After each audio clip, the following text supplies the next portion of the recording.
De volta ao Redação Novo Tempo. Nos últimos 12 meses, 1.600.000 mulheres foram espancadas ou sofreram tentativa de estrangulamento no Brasil, enquanto 22 milhões de brasileiras passaram por algum tipo de assédio. O dado, que já é assustador, fica ainda pior.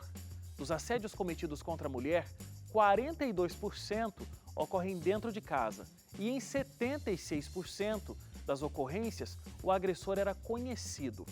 Após sofrer a violência, mais da metade das mulheres, 52%, não denunciam o agressor. As informações são do Fórum Brasileiro de Segurança Pública. É muito triste só ler esses dados, né? Só apresentar esses dados, porque esse é um assunto recorrente, não é a primeira vez que a gente fala sobre ele, mas esses números eles continuam crescendo e esses números eles simplesmente continuam sempre aumentando. Daqui a pouco a gente vai ver agora mesmo nesse bloco um trecho da reportagem que foi feito pela Ana Bezerra, do Realidade em Pauta, falando sobre violência da mulher. E me chamou muita atenção um aspecto importante nesse processo todo: medidas protetivas, né? Ou seja, então quando a gente tem um sistema judiciário que demora em agir em relação a essa mulher que conseguiu ter forças, arrumar força de não sei aonde para falar, ou seja, para falar que está sendo agredida, e aí o Estado ele não protege essa pessoa, né? Tem até o caso de uma das mulheres, que num programa que a gente gravou ali no Realidade em Pauta, que 2 anos, um pouco depois dela ter morrido, chegou a medida protetiva. Quer dizer, pronto, você está protegida pelo Estado agora, ela estava morta. Então, assim, é muito complicado. E morreu agredida, né? Não morreu, tipo, do nada. Assim. Não, ela na foi agressão. atropelada pelo ex-marido, foi atropelada por ele e ficou na cama até morrer, né? Até definhar numa cama. Depois que ela morreu, um tempo depois, 1 ano depois, 2 anos depois, chegou ali a medida protetiva. É muito Parece forte. É brincadeira, né? Parece coisa de história, né? História de ficção. Ficção. 76% das mulheres que sofrem agressão, esse agressor é conhecido, ou seja, de dentro de casa. Então, existem aí 2 universos. Existe um universo que as agressões elas são muito fortes, é uma realidade que talvez você não veja na sua casa, mas é um número extremamente grande de mulheres que sofrem agressões das mais complicadas até de se contar. Eu também entrevistei uma pessoa que passava por agressão, ela era agredida praticamente todos os dias pelo marido, na frente dos filhos. Passou na identidade, né? Passou na identidade. Grávida, chegou da maternidade com uma criança no colo, apanhou, sofrendo inclusive violência sexual, depois de ter chegado, com as crianças por perto. Então, assim, é uma realidade muito louca. Agora, existe uma outra realidade também da violência doméstica, de mulheres de uma classe social elevada, de uma classe social ou pessoas que você olha na rua, você jamais diria que aquela mulher sofre uma violência, mas o marido bate assim quando ela levanta a voz ou quando ela não faz alguma coisa do jeito que ele queria e ela apanha e ela não tem coragem de contar, até pela sociedade que ela está inserida. Então, uma mulher como essa, numa situação social como a Dalva, que eu entrevistei no Identidade, não tinha nem condição econômica para deixar a casa, ela não denuncia por medo mesmo. Se alguém quiser ver essa entrevista, como é que é o nome da mulher mesmo? Dalva Pacanaro, acho. Dalva Pacanaro. Dalva Pacanaro, procura no YouTube Identidade Geral, é muito forte esse depoimento dela. Então ela não tinha condição econômica de sair de casa. Já essa outra realidade que eu estou trazendo aqui, são de mulheres que não têm coragem de contar, porque elas não vão, vergonha da sociedade em que elas estão inseridas. E muitas vezes elas são taxadas, inclusive, por pessoas que dizem, porque acho que 52%, que eu disse, elas não denunciam.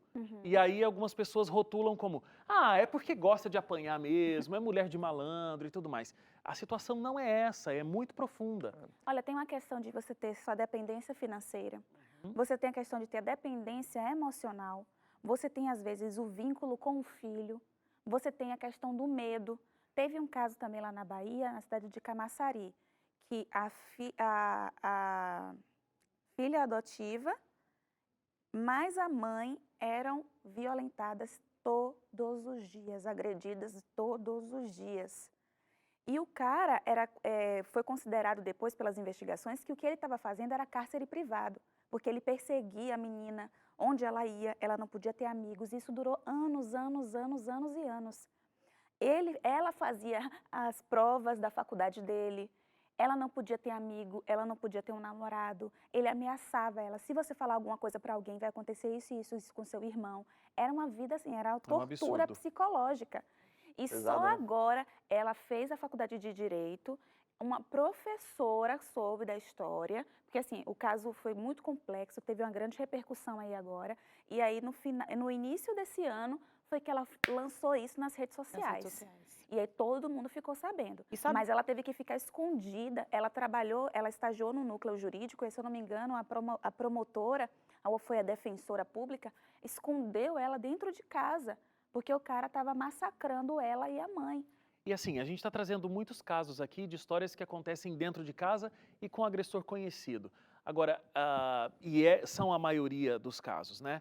Mas a gente não pode ignorar também que a mulher ela sofre ou está suscetível a sofrer uma violência na rua, Sim. no transporte público e no ambiente de trabalho, né? Quantas mulheres não recebem assédio dos seus superiores ou dos seus colegas de trabalho? Sim. E é tão interessante a gente encontrar mulheres que falem sobre esse assunto, e hoje está cada vez mais comum, esses depoimentos a gente encontra o tempo todo nas redes sociais, na internet, ou numa reportagem, elas estão falando, porque identificar esse ciclo é difícil.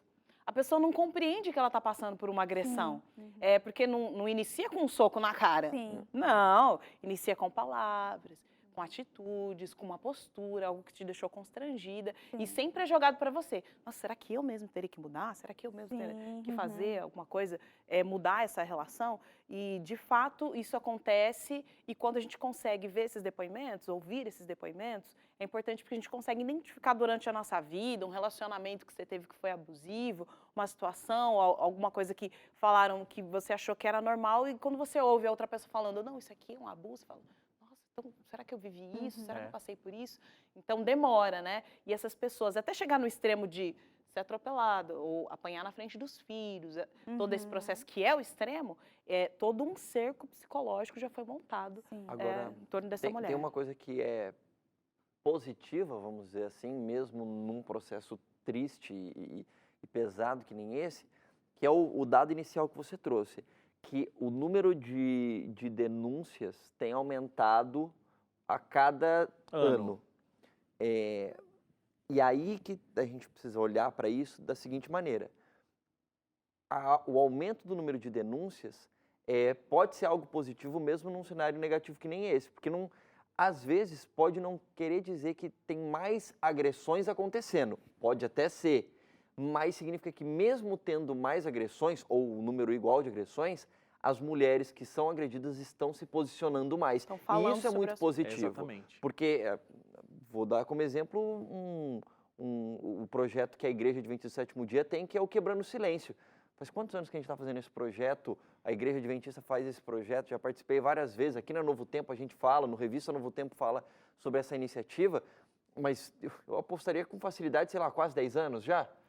Acho que então, tranquilamente. Pelo menos, né? Ou seja, há 10 anos pelo menos, só esse projeto falando, olha, você que é mulher, está sofrendo um abuso, está sofrendo, etc., denuncie, fale, não fique quieta, e aí mostra testemunha, etc. Então isso incentiva alguém que está passando por uma dificuldade lá do outro lado, fala assim, não, ok, me sinto fortalecida, encorajada para sair desse ciclo. E uma coisa que o Wagner comentou de pessoas que falam assim, a galera, as mulheres não denunciam, então gostam mesmo de apanhar.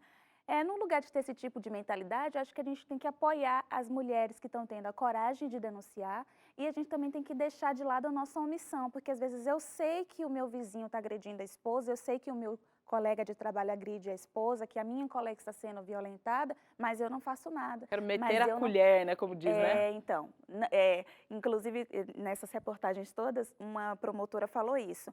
Briga de marido e mulher, mete a colher sim, porque você tem que fazer alguma coisa, você tem que tomar algum tipo de atitude. Tem que denunciar. Aqui em São Paulo tem um projeto muito legal, que foi a Lei do Minuto Seguinte, que a cada minuto aqui em São Paulo as mulheres estão sendo assediadas. E aí depois elas são assediadas, elas podem ir a algum hospital, alguma instituição de saúde e elas têm um tratamento psicológico, ela chega lá, faz todos os exames e tem todo o apoio, não precisa de prova, não precisa de denúncia. E isso é uma novidade, né? Porque antigamente tinha Uhum. que provar que estava acontecendo alguma coisa. Sim. Agora, o relato da mulher já Já é é suficiente para que aconteça toda a investigação, prisão e Sim, tudo mais. sim. A gente vai acompanhar agora o relato de uma jovem que vivenciou uma situação de assédio.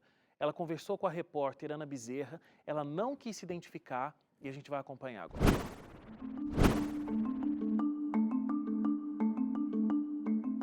O objetivo era ir para a faculdade, mas o caminho que costumava ser tranquilo agora traz lembranças que causam medo e tristeza. Eu estava voltando da faculdade, aí no ônibus eu estava de regata e um homem veio próximo a mim e ficou me encarando, olhando, fazendo caras e bocas para mim, insinuando, apontando pro meu peito e tipo fazendo uma cara muito nojenta, como se eu fosse um objeto, um bicho. Como acontece frequentemente com vítimas de assédio, a jovem se sentiu culpada e segurou para não chorar. E aí eu comecei a me sentir mal, eu não tive reação, não sabia o que fazer, eu só queria sair dali e chorar, porque fiquei imaginando quantas meninas passam por isso todos os dias e é bem constrangedor. Ela conta da decepção em saber que, embora estivesse em um ambiente lotado, por algum motivo, ninguém ajudou. Sim, eu até tentei olhar para as pessoas para ver se elas percebiam o que estava acontecendo e me ajudavam a fazer alguma coisa, mas todo mundo fingiu que não viu, ficou distraída mexendo no celular, ouvindo música ou prestando atenção em outras coisas, conversando. E acho que quando não é com a família da pessoa, acho que ela não se liga, não se toca. A pessoa só percebe o que está acontecendo quando acontece dentro da casa dela com algum parente, familiar ou amigos. Apesar do assédio que sofreu, a jovem acredita que poderia ter sido diferente. As pessoas deveriam ter mais empatia umas com as outras, pensar, pô, poderia ser minha filha, minha irmã, minha mãe. Então eu acho que está faltando nas pessoas ultimamente bastante empatia. Muito obrigado, principalmente aí a pessoa que deu esse depoimento e a Ana Bezerra, né? Que nos trouxe esse depoimento tão triste. Você vê que ela estava sofrendo um assédio, as pessoas todas estavam vendo em volta, mas não fizeram nada. Ninguém quer se envolver com a situação, mesmo a pessoa correndo um risco, inclusive, nesse tipo de assédio. Eu acho que Pegando, Pode falar. pegando o gancho do que ela falou, que foi no transporte público, a gente acompanhou ano passado um rapaz que ejaculou na mulher dentro de um, não lembro se foi ônibus, foi no ônibus, né? E aí ainda já tiveram, essa não foi a primeira nem a última vez, e aí tem vezes que o segurança chega para a mulher, mas tem certeza que o que sujou a sua roupa foi realmente isso? Tem certeza que foi isso que aconteceu? Então já existe um drama muito grande envolvendo a mulher para ela ter a coragem de chegar lá e falar, olha, o cara fez isso comigo. Daí você chega lá na delegacia, você já está abalado emocionalmente, você que tem que provar. Ainda bem que hoje a gente já mudou esse requisito aí. Ou então a gente chega em alguma delegacia e ele simplesmente fala assim, tem certeza? Mas foi isso mesmo? Constrangida, Tem certeza que você vai mesmo fazer a queixa? Tem delegacias aí que, pelo fato da mulher muitas vezes ir lá e retirar a queixa, eles não têm paciência no atendimento, eles não têm aquele acompanhamento. E aí, 2 anos depois que eu estou morta, chega a medida protetiva, 2 anos depois que eu já morri.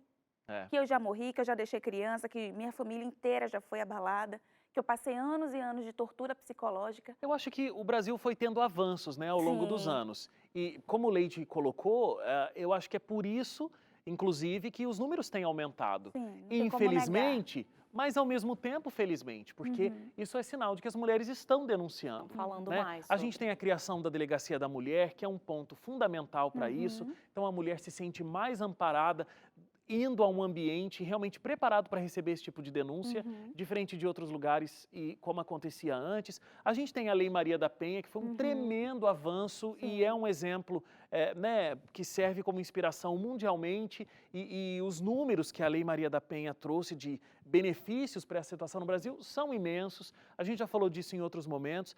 Então, a gente precisa cada vez crescer mais esse tipo de coisa, né? Essas leis e esses projetos, eles precisam agora ter aplicabilidade. Isso. Tem que sair agora do papel e ir mesmo para a prática. Eu tenho um dado aqui de novembro de 2018, o Escritório das Nações Unidas para o Crime e Drogas. A taxa de homicídio feminino global foi de 2,3 mortes para cada 100 mil mulheres em 2017. Então, em 2017, a cada 100 mulheres, 2,3 morriam. Essa é a porcentagem no mundo. No Brasil, 100 mil mulheres. No Brasil, segundo os dados de 2018, a taxa é de 4 mulheres imagina. mortas para cada grupo de 100 mil mulheres. 2 vezes mais do que a taxa média mundial, 74% superior à média mundial. Então, o Brasil é sim um país que precisa ainda concentrar muita atenção nesse assunto. Entrevistando uma socióloga, ela falou muito sobre isso, sobre essa questão histórica, né? O Brasil ele foi construído num sistema patriarcal, né? Então, em que o homem era o dominava, dominante. né? O dominante. E isso se perpetua hoje no machismo. Isso é muito forte, tá? É arraigado, assim, tá? Tão profundas raízes do machismo, a ponto de um cara ver uma mulher na rua e achar que ele tem liberdade de mexer com ela. Sim. Como se ela fosse dele, porque é uma mulher, um produto, ela tá passando, então ela é dele. Ele pode falar o que quiser, ele pode agir como queira. Que derá quem casa, né? Porque se casou, pior, é minha mesmo. Eu faço o que eu quiser com essa mulher, porque ela é minha. Então, eu acho que aos poucos a gente pode ir mudando essa visão da base das crianças, da forma como o meu filho homem vai tratar a minha filha mulher, da forma como a minha menina vai observar se ela está sofrendo ou não um abuso do colega, do jeito que ele olha, do jeito que ele trata ela na escola, do jeito que ele fala da roupa ou não que ela está vestindo, né? Então, quando a gente consegue abrir os olhos dos pequenos mesmo em relação a isso, o que é ou não uma agressão, coisas que quando a gente era pequeno pode ser que não... eu tive uma criação privilegiada, de minha mãe ter muito diálogo, né, comigo e com as minhas irmãs. Mesmo assim, eu passei por coisas que eu não imaginava que seriam uma ação de preconceito, enfim, passou despercebido, mas que depois, com o tempo, você vai... Nossa, realmente, uma pessoa mexendo comigo na rua não é algo que me deixou confortável, né? Então, de fato, alguma coisa aconteceu ali. A gente está falando disso agora, né? Eu estava olhando alguns dados aqui só para falar o quão é importante essa questão de leis que buscam combater isso, né? Você falou da Lei Maria da Penha, que é uma lei brasileira e é considerada pela ONU como uma das 3 melhores legislações no planeta no combate à violência contra a mulher. E aí eu estava tentando lembrar qual foi a grande diferença que a Lei Maria da Penha fez, né? Antes da Lei Maria da Penha, se alguma mulher ela era agredida ou fazia uma denúncia, etc., de agressão, seja, né, principalmente no ambiente familiar, tal, um parente, ou marido, ou um pai, alguma coisa do tipo, tinha que ir lá na frente do juiz, etc. Aí, nesse meio tempo, o que está acontecendo com a mulher que está lá em casa? Está apanhando mais ainda, o marido está quase matando, que nem aconteceu com a Maria da Penha, né? O marido dela eletrocutou ela, tal, ela ficou na cadeira de roda, enfim. Com a criação da legislação da Lei da Maria da Penha, qualquer pessoa que denunciada nesse processo de agressão, etc., ela pode ser presa em flagrante, ela já é afastada imediatamente dessa mulher que foi agredida, etc., exatamente porque isso incentiva as mulheres a falarem sobre isso. Porque que mulher vai se sentir segura ao falar contra o seu agressor e depois voltar para casa e encontrar o agressor? Claro. Na cara do agressor. Né? Exato. Então, se a mulher vai lá, etc., nessa situação onde ela está machucada, etc., a pessoa pode ser presa em flagrante e isso faz toda a diferença para que o número de denúncias aumente. Outra medida que eu achei bem interessante esses dias, eu li uma reportagem falando de que hoje, se uma pessoa tiver na ficha ali, no boletim de ocorrência aberto, por agressão, ele não pode, por exemplo, um advogado não pode ir para a OAB, né? A OAB. Ou seja, são medidas interessantes que aos poucos você vai fechando o cerco para que essa pessoa ela não tenha liberdade de ir e vir e fazer o que quiser, tanto no âmbito profissional ou pessoal, evitando que ele continue a prática. Brasileiros só deixam de ser adolescentes e atingem a maturidade aos 30 anos. Pelo menos é o que dizem pesquisadores. Esse assunto entra em pauta logo depois do intervalo. Até já.